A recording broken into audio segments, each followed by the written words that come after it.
우리는 2주 전에 12회 동안 혈루증을 앓던 여인이 예수님으로부터 치유받는 사건을 배웠습니다.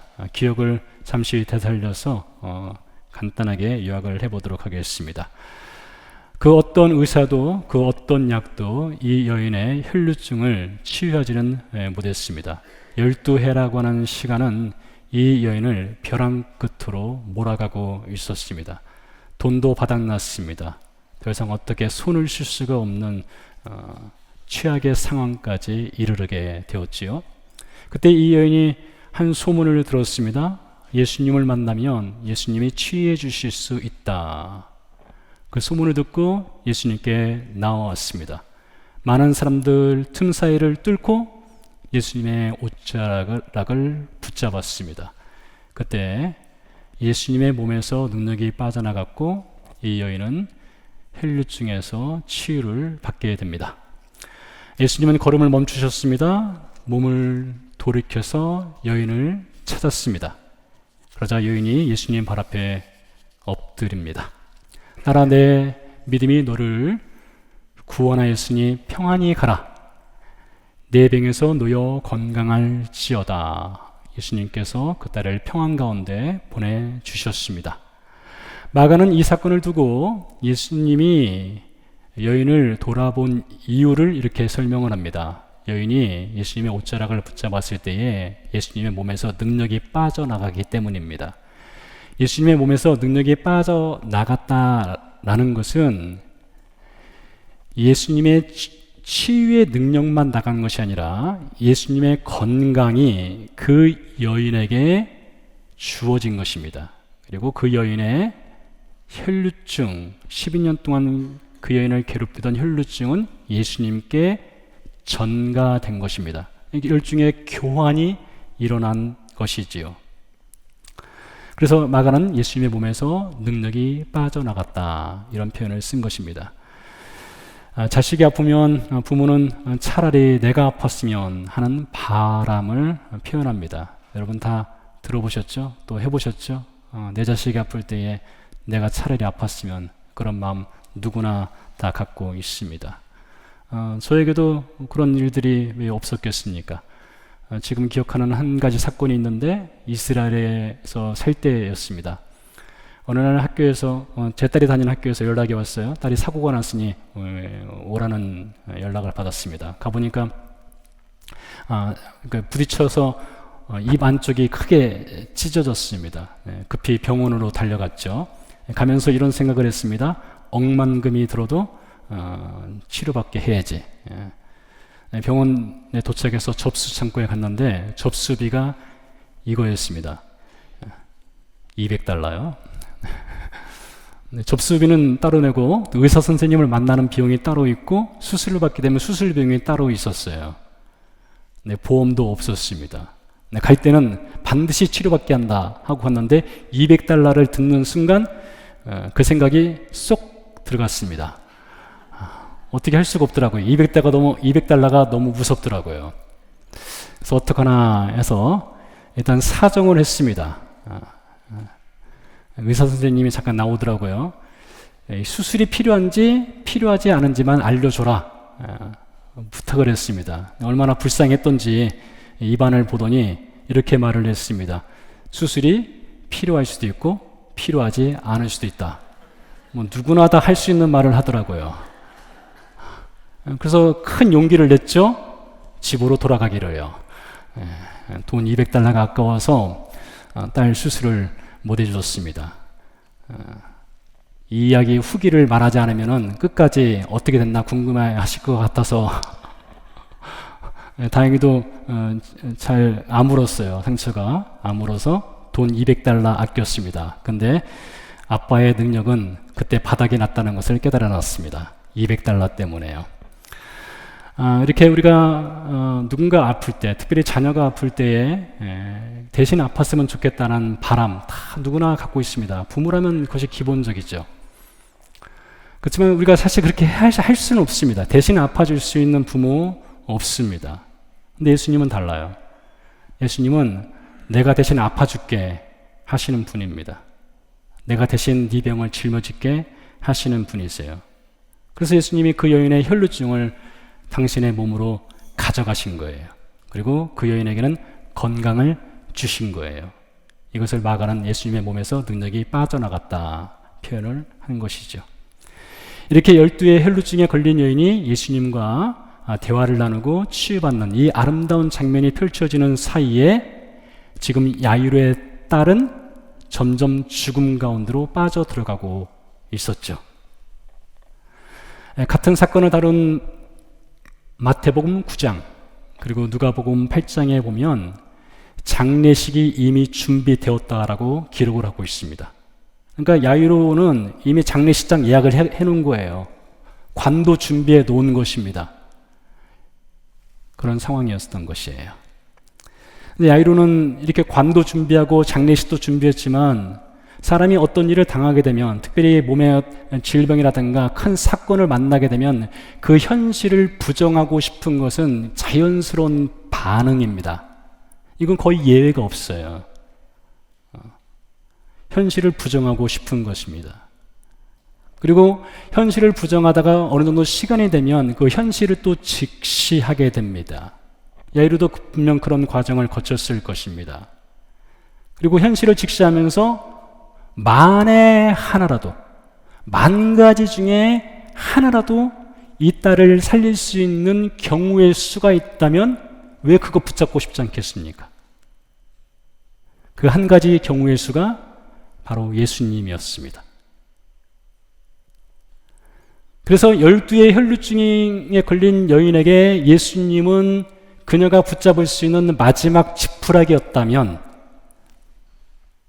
오늘 죽어가는 딸을 두고 있는 야이로에게도 예수님은 마지막으로 그가 붙잡을 수 있는 지푸라기였던 것이에요. 그래서 예수님께 달려나오죠. 넙죽 엎드렸습니다. 내 딸이 지금 죽어가고 있습니다. 당장 오셔서 딸의 몸에 손을 얹어서 살려주십시오. 절규에 가까운 부르짖음, 부탁, 요청을 예수님께 한 것입니다. 그 부탁을 받고 예수님이 야이로와 함께 집으로 가는 도중에 방금 전에 말씀드린 12의 혈루증에 걸렸던 여인 사건이 있게 된 것입니다. 갑자기 등장한 여인으로 인해서 딸의 죽음의 시간은 점점 가까워지고 있습니다. 여인이 걸림돌이 될 수 있죠. 예수님과 그 여인이 얼마 동안의 시간을 보냈는지 알 수 없지만 야이로한테는 지금 1, 2분 1초가 급한 상황 아니겠습니까? 분노가 치어오를 수 있죠. 근데 한편으로는 또 이렇게 생각할 수 있습니다. 그 여인이 자신이 12년 동안 고통받았던 이야기, 그리고 옷자락을 붙잡았을 때 치유받은 이야기를 사람들 앞에서 풀어나갈 때 그것을 곁에서 듣는 야이로는 한편으로는 소망을 붙잡을 수도 있겠다 싶습니다. 이 여인이 예수님의 옷자락을 붙잡았을 때에 치유됐다면, 내 딸이 살아있을 때 예수님이 도착만 한다면 내 딸도 치유받을 수 있겠구나 라는 작은 소망을 야이로는 붙잡았을 것 같습니다. 하지만 35절은 이 사건을 이렇게 이어갑니다. 아직 예수께서 말씀하실 때에 회당장의 집에서 사람들이 와서 회당장에게 이르되 당신의 딸이 죽었나이다. 어찌하여 선생을 더 괴롭게 하나이까? 병원 응급실에 도착할 때까지 숨이 붙어 있다면 의사는 살리기 위해 최선을 다할 수 있습니다. 그리고 그 사람을 데려온 사람들 역시 마찬가지로 숨이 붙어 있을 때는 살아날 수 있다는 소망을 가질 수 있어요. 그런데 지금 상황은 어떤 상황입니까? 숨이 멎었습니다. 호흡이 끝난 거예요. 그래서 의사가 할 수 있는 것은 사망 확인밖에 없지요. 그 상황 가운데 야이로가 빠져 들어간 것입니다. 야이로가 붙잡았던 그 마지막 지푸라기, 그 지푸라기가 뚝 하고 끊어진 상황입니다. 자, 그때 예수님께서 야이로에게 이렇게 말씀하시죠. 두려워하지 말고 믿기만 하라. 그리고 야이로의 집을 향해서 예수님이 성큼성큼 큰 걸음을 옮겨 가십니다. 야이로의 집에 도착했습니다. 이미 장례식은 준비되었다겠죠? 곡하는 사람들이 통곡하고 있습니다. 피리 부는 사람들이 슬픔의 노래를 부르고 있습니다. 그때 예수님이 베드로와 야고보와 요한 그리고 야이로 부부 이 5사람을 데리고 아이가 죽어있는 방문 앞에 섰을 거예요. 그리고 방문을 열었을 것입니다. 그 안에는 죽음의 공기가 가득합니다. 죽음밖에 없는 자리예요. 그 자리로 예수님이 성큼 걸어서 이 5사람을 데리고 들어가시게 됩니다.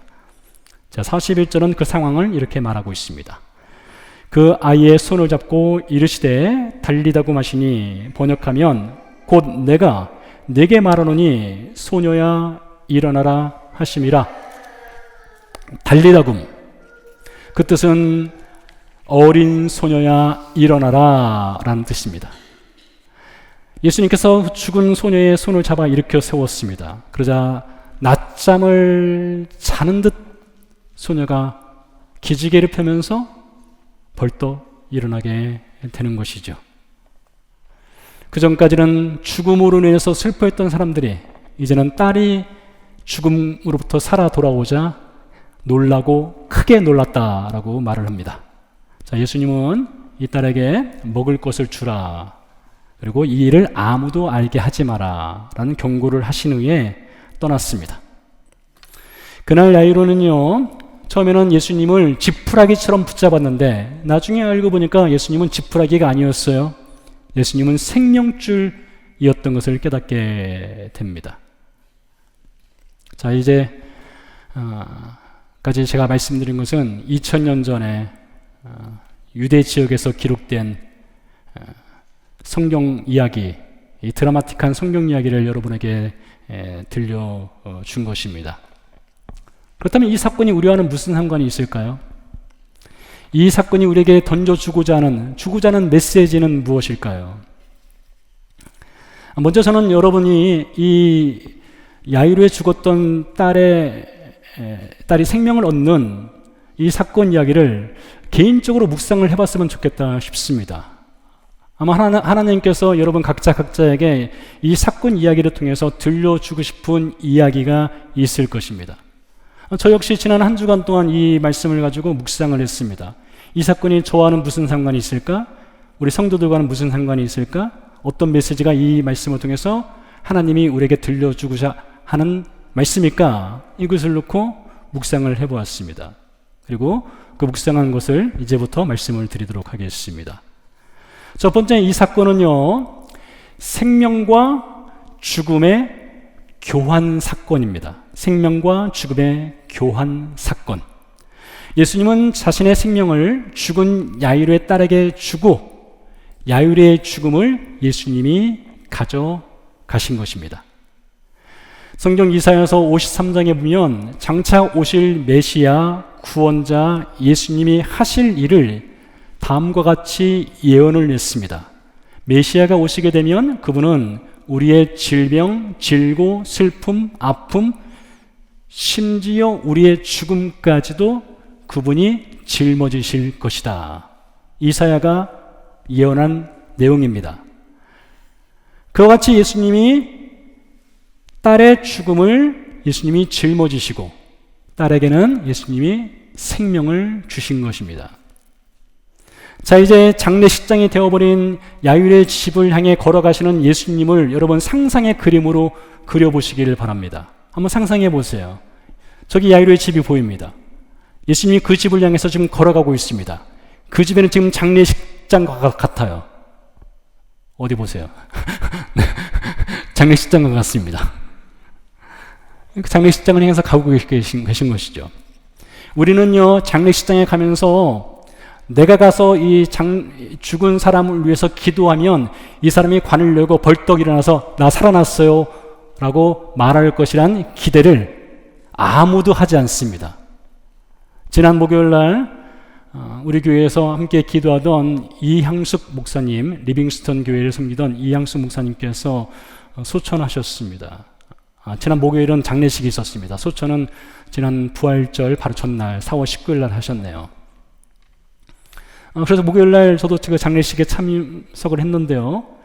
가면서 제가 기도하면 이양수 목사님이 살아 돌아오겠지, 그런 기대 1도 하지 않았습니다. 그런 기대는 할 수 없어요. 근데 예수님은 달라요. 예수님이 가시는 장례식은 다릅니다. 예수님이 가시는 장례식은 죽음을 생명으로 바꿔줄 수 있는 장례식이었던 것이에요. 자, 보세요. 12해 동안 혈루증에 걸렸던 여인이 예수님의 옷자락을 붙잡았을 때에 예수님은 그녀에게 치유를 베풀어 주셨습니다. 그리고 이번에는 12살 배기 딸이 죽어 누워있는 현장에 예수님이 직접 가셔서 그 딸의 손을 잡아 일으켜 세워주셨습니다. 자, 그때 잘 들어보세요. 그때 예수님의 몸에서 능력이 빠져나갑니다. 말씀드렸죠? 12의 혈루증을 앓던 여인이 예수님의 옷자락을 붙잡았을 때 예수님의 몸에서 능력이 빠져나갔다고 했죠? 마찬가지로 예수님이 이 소녀의 손을 잡아 일으켰을 때에 예수님의 몸에서 능력이 빠져나가는 것입니다. 생명을 살리는 능력이 빠져나가는 것이에요. 근데 예수님께서 이렇게 치유를 행하시고 심지어 죽은 자를 살리는 능력이 빠져나가는 일을 행하시는데 아무에게도 주지 않은 능력이 하나 있습니다. 그 누구에게도 나누지 않은 능력이 하나 있어요. 무엇일까요? 예수님이 우리에게 주지 않고 그 누구에게도 주지 않은 능력, 그 능력은 예수님 자신이 십자가에서 죽으시는 능력입니다. 그분이 십자가에서 죽으시는 능력이에요. 창조자가 피조물을 위해서 죽는 능력입니다. 구원자가 구원받을 인생을 위해서 십자가에서 죽는 능력입니다. 이 능력은 아무하고도 나누지 않으셨어요. 예수님 홀로 그 능력을 갖고 있다가 십자가에서 죽으셨어요. 이것을 두고 바울은 고린도전서 1장에서 예수님의 그 고유한 능력을 이렇게 표현합니다. 하나님의 가장 큰 능력이 무엇이냐? 예수 그리스도의 십자가의 능력이다. 그 십자가의 능력으로 죽은 자를 살려내고 죄인을 죄에서 구원하는 그 십자가의 능력, 그걸 말하고 있죠. 아무에게도 나누지 않고 예수님이 홀로 갖고 계시다가 십자가에서 그 능력을 보여주신 것입니다. 한 걸음 더 들어가세요. 이 야이로에 죽었던 딸이 살아나는 사건은 더 큰 목적을 가지고 우리에게 이 사건을 기록해서 알려주는 것입니다. 그 더 큰 목적은 무엇이냐? 야이로의 딸이 바로 우리 자신이라는 것을 가르쳐 주는 것입니다. 다른 얘기하는 것이 아닙니다. 우리 얘기를 하는 것이에요. 예수님이 우리 인생의 장례식에 찾아오셨다는 거예요. 인생의 장례식에 찾아오셔서 이미 싸늘하게 죽어있는 우리 영혼을 살려주신 것입니다. 우리를 관에서 꺼내주시고 손을 잡아 일으켜 세워서 그분의 호흡, 그 생명의 호흡을 우리에게 불어 넣어주신 거예요. 여러분 기억하세요. 야이로에 죽었던 딸의 사건은 우리 인생 장례식에 찾아오셔서 우리를 살려주신 그 사건인 것이에요. 이것을 고린도서 5장 17절에서 이렇게 증언합니다. 누구든지 그리스도 예수 안에 있으면 새로운 피조물이라. 이전 것은 지나갔으니 보라 새 것이 되었다 라는 위대한 믿음의 선언으로 이어지는 것입니다. 다음으로요, 이 12살 배기 딸이 살아난 이 사건은요, 이 사건으로 끝나는 것이 아니라 이 사건이 앞으로 전해져야 할 이야기로 이어집니다. 아버지 야이로는 딸이 죽음으로부터 살려냄을 받은 이후에 딸에게 전해야 할 이야기가 생겼습니다. 어떻게 그것을 말하지 않을 수 있어요? 딸이 죽음 가운데서 살아 돌아왔는데요. 그래서 딸에게 평생 잊지 말아야 될, 평생 간직해야 할 하나의 이야기를 이제 딸에게 들려줍니다. 사실 이 야이로가 딸에게 들려주는 이 이야기는 성경 자체에 글로서 정확하게 기록되어 있지는 않습니다. 그러나 우리가 그 아버지가 딸에게 들려줬을 법한 이야기를 만들어낼 수는 있을 것 같습니다. 한번 그 이야기를 만들어 내보도록 하지요. 어디서부터 그 이야기를 시작하면 좋을까요? 딸이 지금 시름시름 앓다가 죽어가고 있습니다. 아마 아버지 야이로의 이야기의 시작은 갈릴리 해변가가 될 것입니다. 그가 예수님께 달려나와서 넙죽 엎드리고 예수님께 딸을 살려달라고 눈물로서 간청했던 그 자리가 이야기의 시작점, 출발점이 될 수 있겠다 싶습니다. 예수님과 함께 집으로 돌아오는 길에 혈루증을 앓던 여인이 예수님으로부터 치유받은 사건도 딸에게 들려주고 싶은 하나의 이야기 대목이 될 수 있겠다 싶습니다. 거기서 야이로는 딸에게 이렇게 말했을 것 같아요. 12해 동안 혈루증을 앓던 여인이 예수님의 옷자락을 붙잡았을 때에 그 여인의 혈루증이 즉시 치유되었단다. 내 딸아, 너는 기억해라. 네 인생에서도 의사가 해결할 수 없고 돈도 해결할 수 없고 너 자신도 해결할 수 없는 인생의 문제를 만났을 때에 너도 그 여인처럼 예수님의 옷자락을 꼭 붙잡으렴.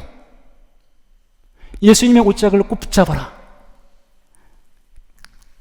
예수님께서 옷자락을 붙잡는 인생을 외면하지 아니하시고 그 여인을 치유해 준 것처럼 예수님은 네가 옷자락을 붙잡기만 한다면 네 인생의 문제 가운데 개입하시고 들어오실 분이란다. 이 이야기로 이어가지 않았을까 싶습니다. 야이로의 이야기는 거기서 끝나지 않죠? 이야기는 더 이어집니다. 예수님과 그 여인이 대화를 나누고 있을 때에 야이로의 집에서 사람들이 달려나왔습니다. 그리고 죽음의 소식을 전해 주었습니다. 그때 야이로는 딸에게 이런 마음을 표현했을 것 같아요. 내가 이 죽음의 소식을 들었을 때 이 부인할 수 없고 이 부정할 수 없는 소식 앞에서 절망할 수밖에 없고 좌절할 수밖에 없었어 라고 말했겠죠. 그게 아빠의 마음이었을 것입니다. 어떻게 하겠어요? 그때 예수님이 아빠 나에게 이런 말씀을 해주셨어요. 두려워하지 말고 믿기만 하라. 두려워하지 말고 믿기만 하라. 여러분, 그때 야이로가 정말 믿었을까요? 이미 죽었다는 소식을 들었는데 믿기만 하라 했을 때 야이로가 그래요, 예수님 저 믿어요, 100% 믿어요, 그런 마음 갖고 있었을까요? 야이로는 모르겠지만 제가 야이로였다면 저는 그런 마음 가질 수는 없었을 것 같습니다. 100% 믿는다는 것은 있을 수 없을 것 같아요. 오히려 의심이 커졌겠죠. 소망은 절망으로 바뀌었겠죠. 두려움과 걱정과 염려의 쓰나미가 더 크게 몰려왔을 것 같습니다. 아마 딸의 인생에도 그런 일들이 왜 없겠습니까? 12살에게 딸이 살아나서 앞으로 살아갈 수십 년의 인생 가운데 믿음이 의심으로 바뀌고 소망이 절망으로 바뀌는 때가 왜 없겠습니까? 그럴 때 딸에게 들려주고 싶은 이야기가 있습니다. 무엇입니까? 예수님의 목소리예요. 예수님이 이렇게 말씀하셨죠? 두려워하지 말고 믿기만 하라. 나는 의심이 있지만, 나는 절망하지만, 나는 흔들리지만 예수님의 목소리를 잊지는 말라. 이 이야기로 나아가지 않았을까 싶습니다. 야이로의 이야기는 여기서 끝나지 않습니다. 더 나갑니다. 예수님과 함께 집으로 돌아왔죠? 사람들의 통곡 소리가 들립니다. 슬픔의 피리 소리가 집안을 가득 채우고 있습니다. 딸은 관에 누워 있습니다. 현실입니다. 그때 예수님께서 어떻게 하셨어요? 딸의 손을 잡아서 일으켜 세워주셨습니다. 달리다금 하셨던 거죠. 그 사건을 두고 그 딸에게 이렇게 말했을 것입니다. 내 딸아, 네 평생의 삶에 예수님이 네 손을 붙잡아 주신다는 것을 너는 꼭 기억해라.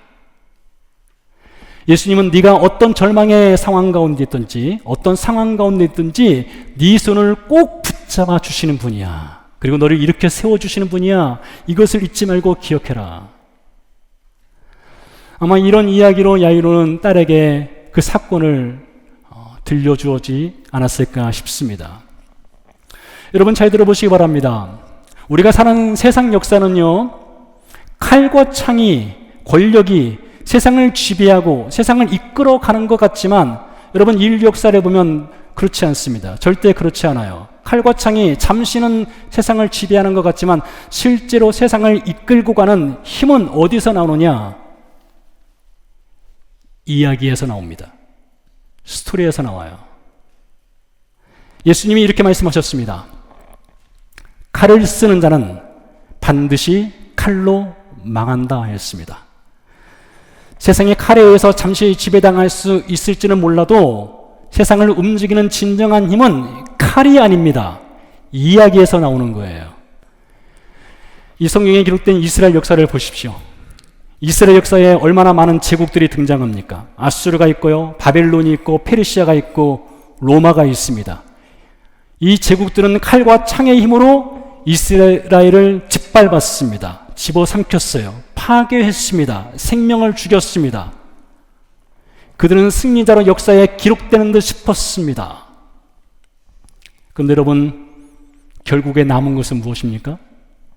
칼과 창의 제국이 남은 것이 아니라 이야기를 써 내려간 이스라엘 민족이 살아남았다는 것이에요.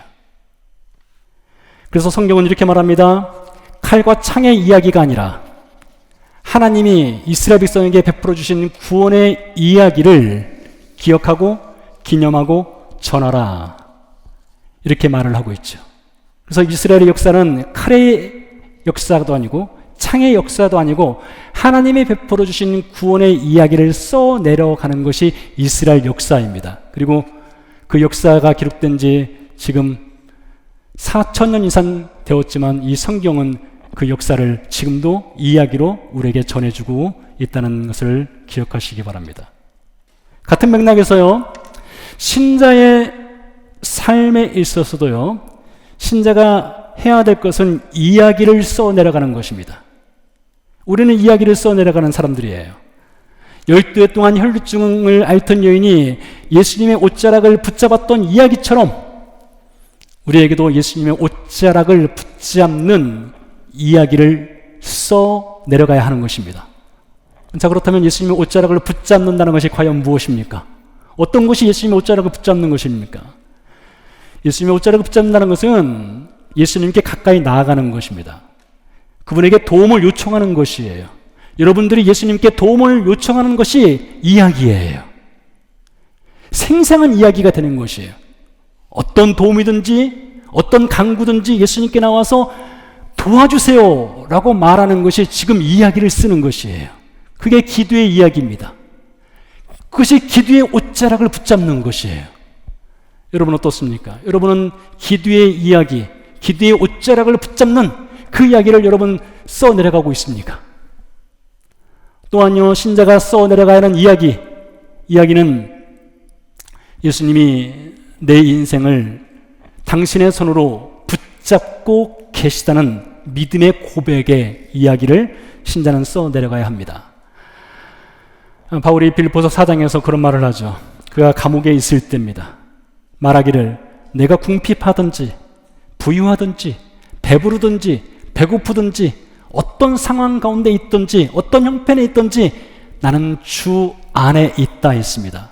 여러분, 주 안에 있다는 말을 달리 표현하면 예수님이 당신의 손으로 나를 붙잡고 계시다, 이와 같은 것이에요. 그 이야기를 썼던 것이에요. 여러분 기억하십시오. 우리는 하나님을 볼 수 없습니다. 그러나 하나님은 우리를 보시는 분이세요. 많은 경우에 우리는 하나님의 목소리를 들을 수 없습니다. 그러나 모든 경우에 하나님은 우리의 목소리를 들으시는 분입니다.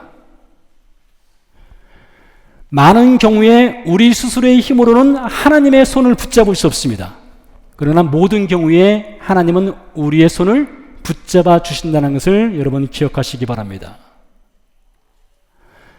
우리가 써 내려가야 할 이야기는 또 있습니다. 예수님은요, 12의 혈루증을 앓던 여인은 치유하셨지만 세상의 모든 혈루증을 앓던 모든 여인들을 다 치유해 주지는 않으셨습니다. 예수님은요, 12살 배기 이 어린 딸을 죽음 가운데서 살려내셨지만 세상의 모든 죽은 사람들을 예수님이 살려내지는 않으셨습니다. 그처럼 우리 인생에는요, 예수님이 해결해 주시는 것도 있지만 해결해 주지 아니하는 것들도 분명히 있습니다. 그래서 우리는 미해결 인생 과제를 끌어안고 평생을 살아갈 수도 있어요. 그것은 여러분의 질병이 될 수도 있고요, 여러분의 눈물이 될 수도 있고요, 관계의 깨어짐이 될 수도 있고요, 가정의 문제가 될 수도 있고요, 자녀의 문제가 될 수도 있고요, 직장의 문제가 될 수도 있고요, 여러분의 믿음의 문제가 될 수도 있습니다. 심지어 죽음의 문제일 수도 있습니다. 그래서 인생을 살아가면서 우리는 이런 문제들로 인해서 괴로워하고 염려하고 걱정하고 두려워하지요. 사람들은 이렇게 말합니다. 하나님 나라, 천국은 눈물이 없는 곳이다. 그래서 이 땅에는 눈물이 있지만은 천국 가면 눈물이 없어. 천국을 기대하고 소망하기도 하지요. 근데요, 사실 엄밀히 말하면 천국은 눈물이 없는 곳, 그런 곳이 아닙니다. 요한계시록 21장 4절을 보세요. 이렇게 기록하고 있습니다. 모든 눈물을 그 눈에서 닦아주시니, 이 부분이 중요합니다. 모든 눈물을 그 눈에서 닦아주시니. 하나님 나라 천국은요, 우리가 천국에 들어가면서 우리 안에 있는 눈물, 슬픔, 아픔, 고통, 깨어짐, 이런 것들이 순식간에 그냥 사라지는 것이 아닙니다. 천국은요, 하나님이 당신의 손으로 우리의 뺨에 흘러내리는 눈물을 닦아주시는 곳이에요. 여전히 눈물이 있지만, 여전히 슬픔이 있고 아픔이 있고 고통이 있지만 그것을 하나님이 친히 닦아주시는 곳이 하나님 나라예요. 근데 그것이 하나님 나라에서만 펼쳐지느냐? 아닙니다. 이 땅에서도 펼쳐질 수 있습니다. 이 땅에서도 하나님이 눈물을 닦아주실 수 있어요.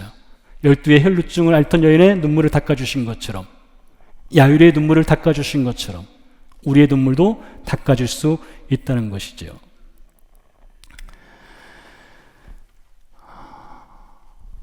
이렇게 우리가 하나님 나라에서 기대하는 눈물을 닦아주시는 그 날이 우리에게 주어지기까지 우리 신자들의 삶에서 펼쳐지게 될 이 고난이라고 하는 것, 삶의 문제라고 하는 것은 인생의 하나의 신비가 될 수도 있습니다. 그래서 우리가 믿음이 흔들릴 수 있고요, 의심할 수도 있고요, 절망할 수도 있고요, 연약해질 수도 있습니다. 근데 여러분, 그럴 때에 예수님의 옷자락을 붙잡았던 그 여인의 이야기, 예수님이 손을 잡아서 일으켰던 그 야이로의 딸의 이야기를 기억하세요. 그리고 두려워하지 말고 믿기만 하라 하신 예수님의 말씀을 기억하세요. 그날 죽었던 야이로의 딸은 살아났습니다. 그 딸이 그대로 몇 년을 살았는지 우리는 알 수가 없습니다. 수십 년 살았겠지요. 근데 여러분, 예수님은요, 그 딸을 죽음 가운데서 살려내고 수십 년 더 살아갈 수 있도록 생명 연장만 해주신 것이 아닙니다. 예수님은 그 딸을 위해서 더 큰 선물을 준비해 놓으셨어요.